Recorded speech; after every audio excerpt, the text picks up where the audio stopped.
चलिए, परिभाषा का पार्ट 2 में आपका स्वागत है। अब जो बचे हुए एक्ट हैं उसको फटाफट मैं ट्राई करूँगा पढ़ सकें, ज़्यादा समय नहीं देना है। पहला है अपना आज का एक्ट, सूचना का अधिकार अधिनियम 2005। इसमें देखते हैं क्या क्या खास बातें हैं जो परिभाषा वाले हैं। समुचित सरकार, ये परिभाषा काम की है। समुचित सरकार से क्या आशय करके आता है, तो सूचना का अधिकार में समुचित सरकार क्या पर देखें, ये एक है। इसके अलावा और क्या है काम का, केंद्रीय सूचना आयोग, ये नहीं काम करनी है। पहले टिक कर लेते हैं क्या क्या काम का है। सक्षम प्राधिकारी, ये भी ठीक है, जो है उसको बस टिक करो। सूचना, ये ठीक है। लोक प्राधिकारी, ये भी देख लेना। और अभिलेख में क्या क्या शामिल, ये भी देख लेते हैं। सूचना का अधिकार देख लेंगे, बस इतना ही है। मतलब 1 2 3 4 5 6, इसमें कितना है, 6 आपको पढ़ना रहेगा। क्या क्या PYQ अभी तक आया है इस अधिनियम से, उसको देख लो 2 मिनट बस। इसमें अभी तक डेफिनेशन सूचना के अधिकार से नहीं आया है। गुड, मतलब आने का चांस बहुत ज़्यादा है फिर ठीक है, अभी तक नहीं आया है इसमें से परिभाषा। चलो तो पहले देखते हैं समुचित सरकार से क्या है। तो सिंपल सी बात है, समुचित सरकार से किसी ऐसे लोक प्राधिकरण के संबंध में जो पहला केंद्रीय सरकार या संघ राज्य क्षेत्र प्रशासन द्वारा स्थापित है, गठित है, उसके स्वामित्वाधीन, नियंत्रणाधीन या उसके द्वारा प्रत्यक्ष रूप से या अप्रत्यक्ष रूप से उपलब्ध कराई गई निधियों द्वारा सारभूत रूप से वित्त पोषित किया जाता है। केंद्र सरकार विपरीत है।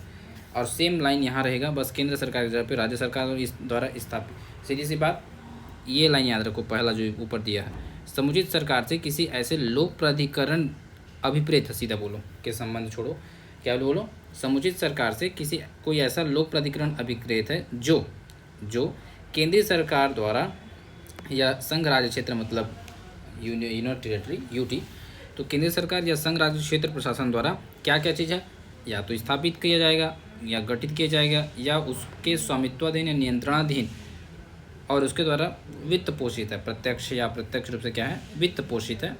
ठीक है, ऐसा अभिकरण क्या है, अभिप्रेत है।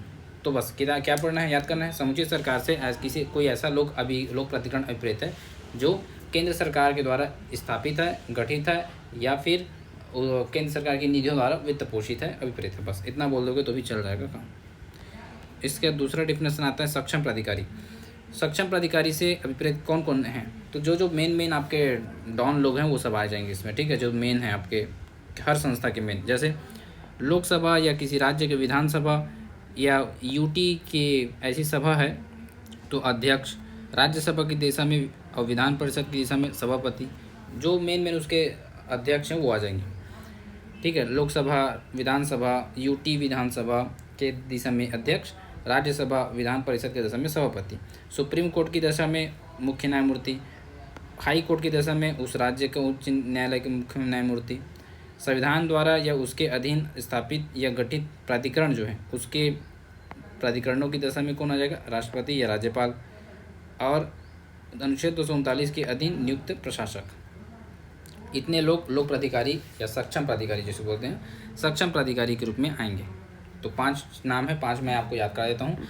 सबसे पहले क्या है, सबसे पहले आपका है जो अपनी संसद वाला चीज़ है उसको याद कर लो। पहला क्या है, संसद वाला, मतलब राजनीति वाला, संसद से याद कर लेना, राजनीति वाला। तो लोकसभा, राज्यसभा, विधानसभा, विधान परिषद, इनके जो सभापति होते हैं, ठीक है, पीठासीन अधिकारी, वो हो जाते हैं सक्षम प्राधिकारी। दूसरा, अगर न्यायालय की बात करें तो सुप्रीम कोर्ट है और एक हाई कोर्ट है। तो सुप्रीम कोर्ट में CGI और हाई कोर्ट में जो चीफ जस्टिस रहेगा हाई कोर्ट का वो हो जाएगा। इसके अलावा अगर कोई केंद्र सरकार द्वारा स्थापित प्राधिकरण है, लोक प्राधिकरण, तो उसकी दशा में राष्ट्रपति और राज्यपाल हो जाते हैं। मतलब अगर केंद्र सरकार द्वारा है तो राष्ट्रपति और राज्य सरकार द्वारा तो राज्यपाल। और लास्ट है 239 के अधीन जो प्रशासक स्थापित नियुक्त किए जाते हैं वो भी। तो ये 5 लाइन आप यहाँ याद हो जाएगा, जोड़ लेना। संसद वाला है, न्यायालय वाला है, प्राधिकरण स्थापित कार्यपालिका वाला है और एक अपना स्वतंत्र प्रशासक वाला।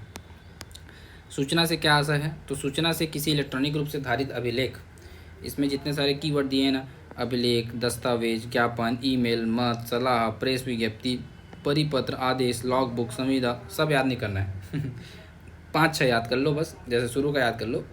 क्या क्या है, इलेक्ट्रॉनिक रूप में सूचना से किसी इलेक्ट्रॉनिक रूप में धारित अभिलेख, दस्तावेज, ज्ञापन, ईमेल, मत, सलाह, प्रेस विज्ञप्ति, 5-6 कम से कम रट लो यार, याद करो कैसे करोगे, है ना। अभिलेख, ज्ञापन, दस्तावेज, ई क्या बोलते हैं, मत, ईमेल, सलाह, परिपत्र, और जो भी हम लोग पढ़ते नहीं हैं पेपर 1 में, वो सब लिख सकते हो। रिपोर्ट, कागज़, नमूना, मॉडल, ये सब क्या है, अभिप्रेत है, जो किसी विधि के अधीन लोक प्राधिकारी की पहुंच में हो सकती है, जो किसी विधि के अधीन लोक प्राधिकारी के पहुंच में हो सकती है। बस ये लाइन याद रखना, ठीक। लोक प्राधिकारी क्या है, तो लोक प्राधिकारी से आशय है संविधान द्वारा या उसके अधीन संसद, मतलब जो स्थापित करेंगे अब हम लोग उसके बारे में रहेगा ये। संविधान द्वारा या उसके अधीन, संसद द्वारा या उसके किसी अन्य विधि द्वारा, राज्य विधानमंडल द्वारा बनाई गई जो अन्य विधि द्वारा, या समुचित सरकार द्वारा जारी की गई अधिसूचना द्वारा स्थापित गठित कोई प्राधिकारी या निकाय या स्वायत्त सरकारी संस्था अभिप्रेत है, ठीक है। तो लोक प्राधिकारी से क्या आशा है, तो सिंपल से पहले बात ये लिखेंगे कौन स्थापना करेगा उनके बारे में बता दो। तो लोक प्राधिकारी, अब अभी इससे पहले हमने क्या पढ़ा, सक्षम प्राधिकारी, कंफ्यूज नहीं होना। सक्षम प्राधिकारी, सक्षम वर्ड है मतलब वो शक्तिशाली है, तो अपने जो मेन होते हैं हेड पीठासीन उनका नाम लेना है सब में। संसद के लिए मतलब लोकसभा राज्यसभा के अध्यक्ष हो जाएंगे, संसद न्यायालय में CGI हो जाएंगे, है ना, राष्ट्रपति राज्यपाल हो जाएंगे, सब सक्षम प्राधिकारी। लोक प्राधिकारी में क्या है, ये जो स्थापित करेंगे संसद, राज्य विधानमंडल और केंद्र सरकार एक सूचना द्वारा कोई स्थापित करेगा, आदेश द्वारा स्थापित करेगा जो निकाय, उसके और इसके अंदर क्या क्या चीज़ें हैं, तो ऐसा निकाय जो समुचित सरकार के स्वामित्वाधीन, नियंत्रण अधीन और वित्त पोषित हो, सीधा वित्त पोषित हो, ठीक है। गैर सरकारी संगठन है तो फिर वो समुचित सरकार के द्वारा क्या हो, निधि द्वारा पोषित होना चाहिए। ये 2 चीज़ें हैं। अभिलेख में क्या है, तो कोई दस्तावेज, पांडुलिपि या फाइल हो सकता है, ठीक है। कोई माइक्रोफिल्म हो सकता है, सब अलग अलग टाइप को लिखा है इसमें और कुछ नहीं। अभिलेख में क्या क्या शामिल है, सब यही है, दस्तावेज, पांडुलिपि, माइक्रोफिल्म, है ना भाई, प्रतिबिंब और ये सारी चीज़ें। सूचना का अधिकार से इस अधिनियम के अधीन पहुंच योग्य सूचना का जो किसी प्राधिकारी द्वारा उसके नियंत्रण निर्धारित है, अभी अधिकार अभिप्रेत है और जिसमें उनके का अधिकार सम्मिलित है। सूचना का अधिकार सिंपल सी बात है, इस अधिनियम के अधीन पहुंच योग्य सूचना का जो किसी लोक प्राधिकारी द्वारा क्या है, निर्धारित किया गया, उसके नियंत्रण में है, उस तक पहुंच का जो अधिकार है वही सूचना का अधिकार है। इसके अंतर्गत भाई आप उसमें क्या क्या ले सकते हो, तो जो दस्तावेज हैं, अभिलेख हैं, उनका निरीक्षण कर सकते हैं। सबसे पहले क्या कर सकते हैं, उनका निरीक्षण कर सकते हैं, उनकी प्रतिलिपि प्रमाण प्राप्त कर सकते हैं, उनके नमूने प्राप्त कर सकते हैं। ये सारी चीज़ें आपको लेने का अधिकार है। निरीक्षण कर सकते हैं, प्रतिलिपि ले सकते हैं, नमूने ले सकते हैं, भंडार से प्रिंट आउट प्राप्त कर सकते हैं, सारी चीज़ें। तो ये सूचना का अधिकार कंप्लीट हुआ। पर्यावरण संरक्षण अधिनियम देखते हैं, इसमें क्या क्या परिभाषा है, तो इसमें परिभाषा है पर्यावरण का, पर्यावरण प्रदूषण का, प्रदूषक का, पर्यावरण प्रदूषण का, हाथालना क्या होता है, परिसंकटमय पदार्थ क्या होता है, अधिष्ठाता क्या होता है, बस इतना ही, ठीक है। तो 3, 3, 6 इसमें भी है, 6 परिभाषा, ठीक है। तो समझ आया होगा जी, क्यों गला ना सूख जाता है पता है। पर्यावरण संरक्षण अधिनियम देखते हैं, चलो। तो सबसे पहले परिभाषा है पर्यावरण का। तो पर्यावरण के अंतर्गत क्या है, तो पर्यावरण के अंतर्गत जल, वायु और भूमि है, और वह अंतर संबंध जो जल, वायु, भूमि तथा मानव, जीवित प्राणी, पादप, सूक्ष्मजीव और संपत्ति के बीच विद्यमान है। तो सिंपल सी बात है, पर्यावरण के अंतर्गत जल, वायु और भूमि है। पहला पार्ट क्या है, जो अवयव हैं, एलिमेंट है, उनको बोल दो।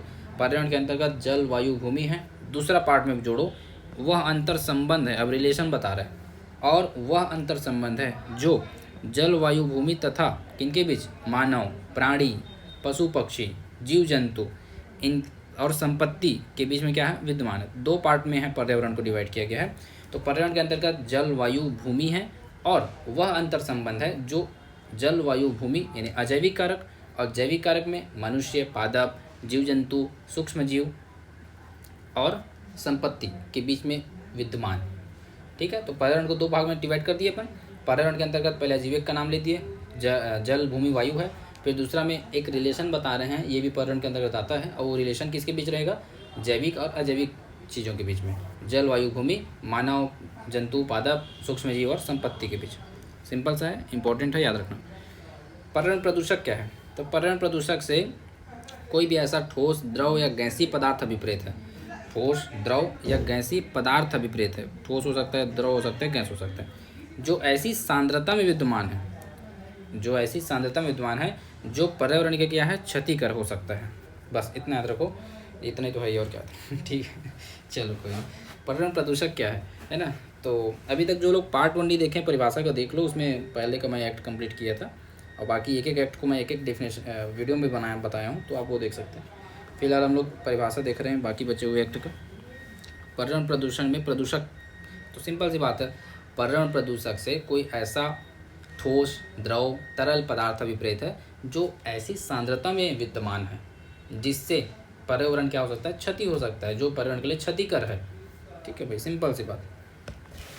पर्यावरण प्रदूषण से पर्यावरण में पर्यावरण प्रदूषकों का विद्यमान होना अभिप्रेत है। सिंपल सा डेफिनेशन, कितना सिंपल सा डेफिनेशन है, आ जाएगा तो लिखते रहेंगे हम लोग, जल, वायु, ये वो 10 प्रकार का, और जो देगा 0। कितना सिंपल परिभाषा है। पर्यावरण प्रदूषण से क्या अभिप्रेत है, सिंपल लिखा है, पर्यावरण प्रदूषण से पर्यावरण में पर्यावरण प्रदूषकों का विद्यमान होना है, बस। पर्यावरण में क्या है, पर्यावरण प्रदूषकों का क्या होना, विद्यमान होना अभिप्रेत, वही आपका पर्यावरण प्रदूषण है। सिंपल सा भाई, इन्वायरमेंट में जो प्रदूषक होते हैं अगर वो उपस्थित हैं तो पर्यावरण प्रदूषण हो गया, खत्म बात। ठीक है। हथालना क्या होता है, तो किसी पदार्थ के संबंध में ही हथालना यूज होता है। ये क्या है, किसी पदार्थ संबंध में हथालना ऐसे पदार्थ के विनिर्माण, प्रसंस्करण, अभिक्रिया, अभिक्रियान्वयन, पैकेज, भंडारण, परिवहन, उपयोग, संग्रहण, विनाश, संपरिवर्तन, विक्रय के लिए प्रस्थापना, अंतरण या ऐसे ही संक्रिया अभिप्रेत। तो सिंपल सी बात है, हथालना इट मीन्स बनाने से लेके बेचने तक जितना भी आप बीच में डाल पाओगे, जितना याद आएगा डाल देना। सब याद नहीं आएगा, मुझे ही पता है, 5-6 तो पॉइंट याद आएंगे। अब खुद इमेजिन करो, बनाना मतलब विनिर्माण करना, यहाँ से स्टार्ट करो। अब बेचना मतलब बेचने के विक्रय है।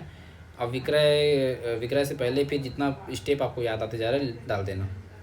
तो किसी पदार्थ के संबंध में हथालना से तात्पर्य ऐसे पदार्थ का विनिर्माण, प्रसंस्करण, पहले निर्माण करने के बाद उसको और प्रसंस्कृत करते हैं, विनिर्माण, प्रसंस्करण, फिर उसका अभिक्रियान्वयन, उसका इम्प्लीमेंट करते हैं, क्रियान्वयन, पैकेज करते हैं बेचने के लिए, पैकेज हो गया, उसके बाद उसको भंडार करेंगे, फिर भंडारित करेंगे, फिर परिवहन से उसको किसी दूसरे का भेजेंगे, परिवहन में भेज दिए तो वहाँ पर फिर अब उसको जब लोग लेंगे तो उपयोग करेंगे तो उसको क्या आएगा, बहुत अच्छा लगेगा, तो सब लोग क्या करेंगे, संग्रहित कर लेंगे अपने पास। ठीक है, अब यूज हो गया तो उसको संग्रहित भी कर लिए, उसका क्या करेंगे, जो खराब हो गया उनको क्या करेंगे, विनाश करेंगे, फिर उसमें विक्रय के लिए प्रस्थापना और ऐसी संक्रिया। इतना लिख दोगे तो भी बहुत है। किसी पदार्थ के संबंध में हथालना उस पदार्थ का विनिर्माण की प्रसंस्करण करें, फिर उसका आप क्या करेंगे, पैकेज, फिर भंडारण, परिवहन, है ना भाई, और क्या कि परिवहन के फिर उसका उपयोग करेंगे, उपयोग के बाद विनाश कर देंगे, संपरिवर्तन करेंगे, सारी प्रक्रियाएँ इसको सम्मिलित होती हैं। परिसंकट में पदार्थ, जैसे प्रदूषक की परिभाषा थी वैसे कुछ इसमें होगी, क्या होगा। परिसंकट में पदार्थ ऐसे पदार्थ से अभिप्रेत है जो अपने रासायनिक या भौतिक रासायनिक गुणों के या हथालने के कारण मानव, जीवित प्राणियों, पादप, सूक्ष्मजीव, संपत्ति या पर्यावरण को अपहानिकारित करता है। सिंपल सी बात है, परिसंकट में पदार्थ से आशय ऐसे पदार्थ से है जो अपने रासायनिक और भौतिक गुणों के कारण या हथालने के कारण जितने भी हैं, मानव है, पशु, पादप, जीव जंतु, संपत्ति, पर्यावरण, सबको क्या करता है, क्षति पहुंचाता है, हानि करता है। सिंपल सी बात। फिर आता है अधिष्ठाता, तो मालिक, किसी भी कारखाने का मालिक अधिष्ठाता वही होगा। देख लो, किसी कारखाने या परिसर के संबंध में अधिष्ठाता कोई ऐसा व्यक्ति अभिप्रेत है जिसका कारखाने या परिसर के काम काज पर क्या है, नियंत्रण है। और किसी पदार्थ के संबंध में ऐसा व्यक्ति इसके अंतर्गत है जिसके कब्जे में वह पदार्थ है। अगर पदार्थ के संदर्भ में है तो जिसके कब्जे के अंडर में है वो उसका अधिष्ठाता होगा। कारखाने संबंध में है तो जो कारखाना जिसके नियंत्रण में संचालित हो रहा है वो उसका अधिष्ठाता होगा, मालिक, है ना फिर। तो ये सिंपल सी चीज़ है। किसी कारखाने या परिसर के संबंध में अधिष्ठाता वह व्यक्ति अभिप्रेत होता है जिसके नियंत्रण में वो कारखाना संचालित हो, या किसी पदार्थ के संदर्भ में वह व्यक्ति अधिष्ठाता है जिसके कब्जे में वो पदार्थ है। ठीक है, तो मैंने ये आपको कंप्लीट कर दिया पर्यावरण संरक्षण अधिनियम। इसमें बहुत छोटा सा परिभाषा, 6 ठीक था, ज़्यादा नहीं। अब देखते हैं उपभोक्ता संरक्षण अधिनियम लास्ट में इसमें बहुत सारा परिभाषा है, छोड़ो लास्ट में बताऊंगा इसको, पहले 2 नीचे छोटा है उसको ख़त्म करो। आईटी एक्ट है, इसमें भी वैसा है लेकिन चल जाएगा, जब इसको पहले कर लेते हैं, ज़्यादा नहीं। आईटी एक्ट भी सेकंड लास्ट, जो ईजी है पहले करो। कहाँ है ये भ्रष्टाचार, हाँ भ्रष्टाचार ईजी है, बहुत सिंपल परिभाषा है, बड़े अच्छे। तो भ्रष्टाचार में क्या क्या है काम का, क्योंकि ना वो आईटी एक्ट और उपभोक्ता वाले में इतने सारी परिभाषाएं हैं ना कि क्या बोलूँ मैं। इतना परिभाषा देने की ज़रूरत क्या है भाई किसी भी चीज़ में। हम लोग पढ़ रहे हैं भ्रष्टाचार में, भ्रष्टाचार को मैं देखते हैं। भ्रष्टाचार कहाँ है मेरे पास नोट्स भी है ना अपना खुद का। ये तो अपना बेयर एक्ट है ना, तो उसमें मेरा क्या पढ़े हुआ चीज़ है ऐसी है, उसको भी लिखा हूँ बस, और कुछ नहीं पेज में। तो उससे मैं पढ़ता हूँ और इसमें आपको बता देता हूँ, समझा देता हूँ ऐसा। तो चलो परिभाषा में, निर्वाचन से संसद या किसी लोक प्राधिकरण विधानमंडल सॉरी निर्वाचन से संसद या विधानमंडल या स्थानीय प्राधिकरण या लोक प्राधिकरण के सदस्यों के चयन के प्रयोजनों के लिए किसी विधि के अधीन किसी माध्यम से कराएगा निर्वाचन अभिप्रेत है। नहीं, निर्वाचन का क्या परिभाषा है, इतना इंपॉर्टेंट नहीं है, और सुन ले रहा हूँ। संसद या विधानमंडल है या फिर कोई भी लोक प्राधिकरण है तो उसके सदस्य चयन की प्रक्रिया है, वही निर्वाचन है। लोक कर्तव्य क्या है? लोक कर्तव्य से ऐसे वह कर्तव्य है जिसके निर्वहन में राज्य, जनता या समस्त समुदाय का हित हो। सिंपल परिभाषा, बहुत अच्छा परिभाषा। लोक कर्तव्य से ऐसा कर्तव्य प्रेरित है जिसका पालन राज्य, जनता या समुदाय के हित में होती है। ठीक है। लोक सेवक से क्या अभिप्राय है? ये 8 नंबर में आके पूरा बवंडर मचा दिया था उस बार 2022 PSC। तो वो लोक सेवक में जितने सारे, अभी देखो इसमें बहुत सारे पॉइंट दिए हैं, उन सबको वो सब इसमें शामिल आते हैं। वो सब क्या आते हैं इसमें शामिल आते हैं। ठीक है, तो मैं आपको वही बता देता हूँ पॉइंट वाइज, समझ आ जाएगा।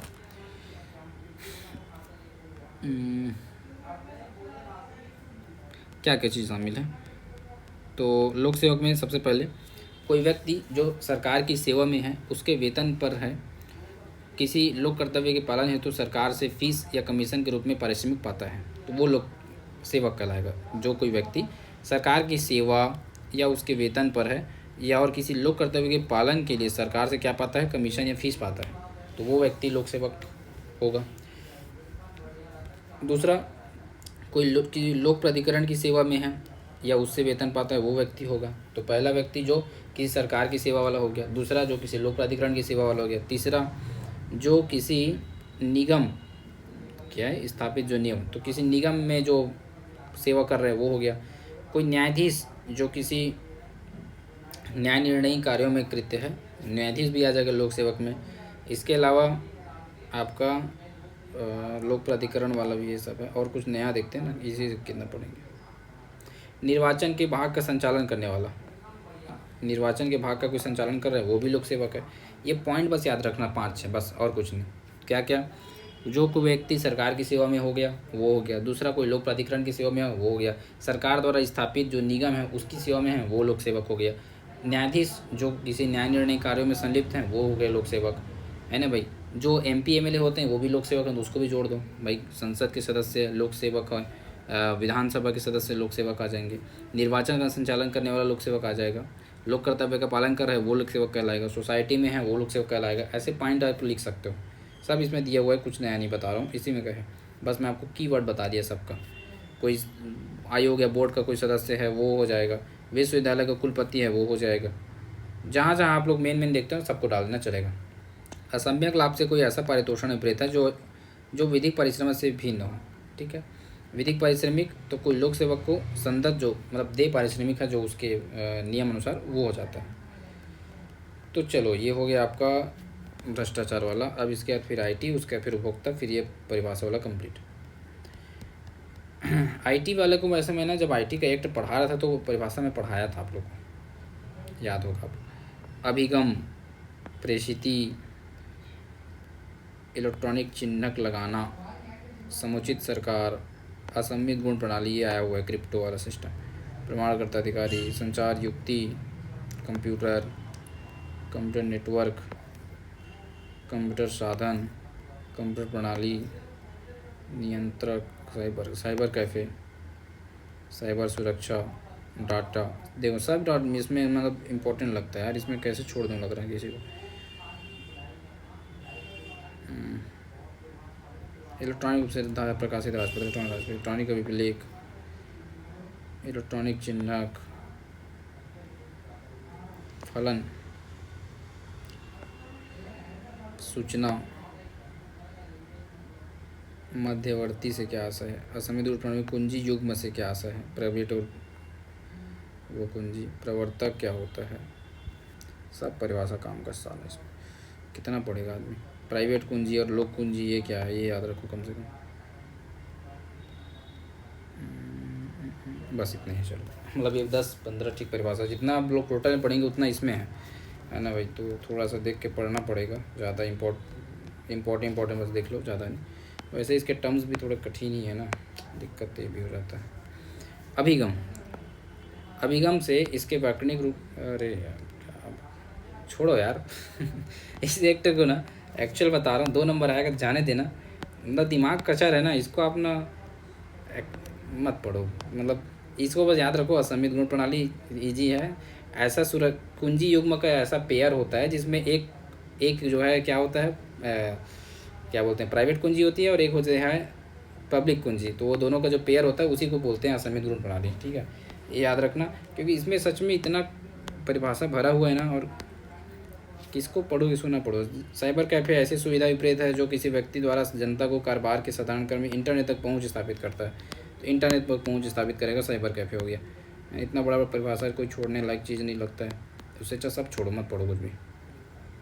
आएगा 2 नंबर का आएगा, 4 नंबर का आएगा, उससे ऊपर नहीं आएगा परिभाषा इस चैप्टर से, क्योंकि बड़ी परिभाषा रहती है। जैसे लोक सेवक का रहता है ना, तो मैं ज़रूर आपको नोटिस करता, बट इतना बड़ा कुछ है नहीं 8 नंबर का। 4 नंबर अगर आ भी गया तो लिख देना कुछ भी, आधा 1 नंबर जो मिले स्वीकार, क्योंकि इसमें है ना बेकार टर्म्स है इसमें। जो आया था मैं आपको बता दिया बस। उपभोक्ता वाला देख लो, ये समझने लायक इसमें कम से कम है। ठीक है, देखो समुचित प्रयोगशाला क्या होता है। तो ऐसी कोई प्रयोगशाला या संगठन विपरीत है जो केंद्रीय सरकार द्वारा मान्यता प्राप्त है, राज्य सरकार द्वारा मान्यता प्राप्त स्थापित है। बस यही तो लिखा है और कुछ नहीं। शाखा कार्यालय छोड़ो, परिवादी नहीं, परिवादी देख लो, चलो परिवाद। इसके अलावा उपभोक्ता से क्या है, यहाँ भी है उपभोक्ता विवाद से ऐसा विवाद विपरीत है जो इस अधिनियम के अधीन किसी कारण से वो किया जा रहा था। त्रुटि क्या होता है, कमी क्या होता है, विनिर्माता क्या है, व्यक्ति के अंतर्गत क्या क्या चीज़ें शामिल हैं, अवरोधक व्यापारिक व्यवहार क्या होता है, सेवा से क्या आशा है, नकली मारे सेवा से क्या आशा है, व्यापारी से क्या आशा है, अनुचित व्यापारिक व्यवहार से क्या आशा है।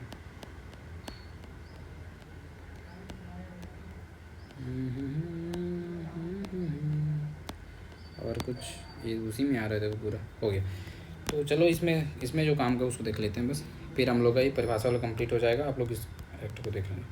चलो देखते हैं समुचित प्रयोगशाला। तो जो केंद्रीय सरकार राज्य सरकार द्वारा स्थापित है वो हो जाएगी समुचित प्रयोगशाला। ठीक है, सिंपल, इसको इतना लिख सकते हैं। उसके बाद फिर दूसरा आता है आपका शाखा कार्यालय। शाखा कार्यालय से कोई ऐसा स्थापना जो विरोधी पक्षकार द्वारा शाखा के रूप में वर्णित किया गया है। कोई ऐसा स्थापना जो विरोधी पक्षकार द्वारा वर्णित किया गया है, या कोई ऐसा स्थापना जो वही क्रियाकलाप कर रहा है जो स्थापना के मुख्य कार्यालय द्वारा किया जाता है, शाखा कार्यालय। ओके, परिवादी, उपभोक्ता विवाद और परिवाद, इनको देखना। परिवादी क्या है, तो परिवादी से परिवाद करने वाला अभिप्रेत है। परिवादी क्या है, परिवाद करने वाला विपरीत है, जिसके अंतर्गत कोई उपभोक्ता हो सकता है, कोई कंपनी एक्ट के तहत रजिस्ट्रेट स्वैच्छिक उपभोक्ता संगम हो सकता है, या तो कोई उपभोक्ता होगा या तो कोई उपभोक्ता संगम होगा, केंद्र सरकार या राज्य सरकार होगी, या फिर एक या एक से अधिक उपभोक्ता होंगे, या फिर उपभोक्ता मृत्यु दशा में उसका जो विधिक संरक्षक है, जो उसका वारिस है वो हो जाएगा। सिंपल सा था ये, तो याद कर लो परिवादी। अच्छा है, परिवादी से कोई ऐसा व्यक्ति अभिप्रेत है जो ऐसा व्यक्ति परिवाद करने वाला ऐसा व्यक्ति अभिप्रेत है। इसके अंतर्गत ये आते करके लिख दो। पहला कोई उपभोक्ता होगा, दूसरा उपभोक्ता संगठन होगा, तीसरा भाई अगर उपभोक्ता मृत्यु होगी तो उसका विधिक वारिस होगा, अगर उपभोक्ता नाबालिग है तो वो कोई विधिक संरक्षक होगा, केंद्रीय सरकार भी हो सकता है ना भाई। ये सारी चीज़ लिख देंगे। क्या है परिवाद, क्या है, तो परिवाद से किसी परिवादी द्वारा अधिनियम के तहत कोई अनुतोष प्राप्त करने के लिए दायर किया गया अभिकथन अभिप्रेत है। परिवाद से आशा है किसी परिवादी द्वारा इस अधिनियम के अधीन जो अनुतोष यानी कि जो राहत होती है ना, वो प्राप्त करने के लिए दायर किया गया कोई आवेदन को बोलते हैं परिवाद। सिंपल सा चीज़। अब ये आवेदन बहुत सारे प्रकार के हो सकते हैं, क्या क्या, तो भाई कोई व्यापारी जैसे अनुचित व्यापारिक व्यवहार कर रहा है तो उसके विरोध में किया जा सकता है आवेदन। उसके अलावा भाई अगर माल में त्रुटियां हैं तो जो जो आप लोग लिख सकते हो, किस कारण से कोई उपभोक्ता जा सकते हैं वो आप लिख दो। जैसे कोई अनुचित व्यापारी व्यवहार कर रहा है व्यापारी, उसके विरोध में कोई माल में त्रुटियाँ आ गई तो भाई माल ख़राब था, वही हो गया माल त्रुटि, माल जो है मान लो वो था एक्सपायर्ड था, उसको बेच दिया, तो सेवाओं में किसी प्रकार की कमी मिल गई है ना भाई, क्वालिटी में कमी मिल गई, तो ये सारे परिसंकट में पदार्थ के बारे में शिकायत, ये सब लिख सकते हो। उपभोक्ता क्या है, तो उपभोक्ता से कोई ऐसा व्यक्ति विपरीत है जो किसी संदाय वचन या भागत, सीधा लिखो, जो किसी माल का क्रय करता है, जो किसी माल का क्या करता है, क्रय करता है। उपभोक्ता से कोई ऐसा व्यक्ति विपरीत है जो किसी माल का क्या करता है, जो किसी माल का क्रय करता है, ठीक है। एक दूसरा लिखना, जो किसी सेवाओं को भाड़े पर लेता है, एक माल वाला हो गया, वस्तु वाला, एक सेवा वाला ले लो, यहाँ पर दिया होगा नीचे में सेवा वाला, ये जो किसी सेवा को भाड़े पर लेता है, ठीक, दो हो गया। अब इसी नीचे में लिख देना, उपयुक्त माल और सेवा वाणिज्यिक प्रयोजन के लिए लेने वाला व्यक्ति उपभोक्ता की श्रेणी में नहीं आता है, बस इतना लिख दो, खत्म। वाणिज्यिक प्रयोजन के लिए लिया जा रहा है तो वो नहीं आता उपभोक्ता श्रेणी में, बाकी में आता है। तो पहला लिखना, कोई ऐसा, देखो सिंपल परिभाषा बता रहा हूँ, उपभोक्ता से क्या ऐसा है, तो उपभोक्ता से कोई ऐसा व्यक्ति विपरीत है, पहला जो किसी वस्तु या माल का क्रय करता है, दूसरा जो किसी सेवा को प्राप्त करने के लिए क्या करता है, पैसे का भुगतान करता है। अब फिर नीचे लिख देना नोट, उपयुक्त 1 और 2 वाणिज्यिक प्रयोजन हेतु लिए गए माल या सेवा के उपभोक्ता शामिल नहीं होंगे, बाकी वाले व्यक्ति होंगे, ठीक है। ये कंप्लीट होगा। उपभोक्ता विवाद से ऐसा विवाद विपरीत है जब वह व्यक्ति जिसके विरुद्ध परिवाद किया गया है परिवाद में अंतरिक्ष अभिकथनों से इनकार करता है और उसका प्रतिवाद करता है, उपभोक्ता विवाद। त्रुटि क्या है, तो त्रुटि में ऐसी क्वालिटी, मात्रा, शुद्धता या मानक जिसे तत्समय प्रवृत्त किसी विधि द्वारा उसके अधीन अथवा किसी नियम के अधीन रखना अपेक्षित है, उससे नीचे किया जाए तो त्रुटि है। ऐसी क्वालिटी, मात्रा, शक्ति या शुद्धता, मानक जो किसी विधि द्वारा अपेक्षित है लेकिन उसमें नहीं पाया जा रहा है, दोष मिल रहा है, तो वह त्रुटि है, ठीक है। कमी किसी ऐसे कार्य की क्वालिटी, प्रकृति और रीति जिसे तत्समय प्रवृत्ति द्वारा विधि द्वारा क्या है मेंटेन करना अपेक्षित है लेकिन उसमें अगर कमी है तो हो गया कमी। दोनों लगभग एक ही टाइप है, नहीं, एक बार और पढ़ लेना। विनिर्मित पास ऐसा व्यक्ति विपरीत है जो किसी माल या उसके भाग को बनाता है, विनिर्माण करता है, बनाता नहीं है, विनिर्माण नहीं करता, किंतु अन्य व्यक्तियों द्वारा बनाए गए विनिर्माण को, उसके भाग को संयोजित करता है। तो पहला तो विनिर्माण करे, दूसरा उसको संयोजित करने वाला भी उसमें शामिल हो जाएगा, तीसरा अपना स्वयं का चिन्ह लगाने वाला व्यक्ति हो गया। ये सब भी निर्माता में आ जाते हैं। व्यक्ति से कोई फर्म चाहे रजिस्ट्रीकृत है ना हो, हिंदू अविभक्त कुटुंब, सहकारी सोसाइटी और व्यक्तियों का अन्य संगम शामिल आ सकता है। व्यक्ति के अंदर 4 चीज़ें हैं, क्या क्या है, पहला चीज़ है कोई फर्म जो रजिस्ट्रीकृत हो या ना हो, दूसरा आपका वो हिंदू अविभक्त कुटुंब परिवार, तीसरा सहकारी सोसाइटी और चौथा व्यक्तियों का कोई अन्य संगम। इसके अलावा निगम, कंपनी और कोई कृत्रिम विधिक व्यक्ति भी इसमें शामिल है, नीचे दिया। अवरोधक व्यापारिक व्यवहार क्या है ये देखो, और एक है आपका अनुचित व्यापारिक व्यवहार, ये दोनों पढ़ो फिर कंप्लीट। अवरोधक व्यापारिक व्यवहार ऐसा व्यापारिक व्यवहार है जिसका आशय माल या सेवाओं के पूर्ति, माल या सेवाओं से संबंधित बाजार में कीमत में परिधान की स्थितियों में ऐसी रीति से व्यवहार कौशल दिखाने या प्रदायों के प्रवाह को अच्छा सीधी बात है, सिंपल सुनो। अवरोधक व्यापारिक व्यवहार मतलब ऐसा व्यापारिक व्यवहार विपरीत है जिसमें कोई माल या सेवा की कीमत को बढ़ाने के लिए उसकी आपूर्ति को क्या किया जाता है, बाधित किया जाता है। आपूर्ति क्या किया जाता है, बाधित किया जाता है, जिससे कीमत बढ़ जाता है, ठीक है भाई, वही है इसमें। और दूसरा क्या था, अनुचित व्यापारिक प्रथा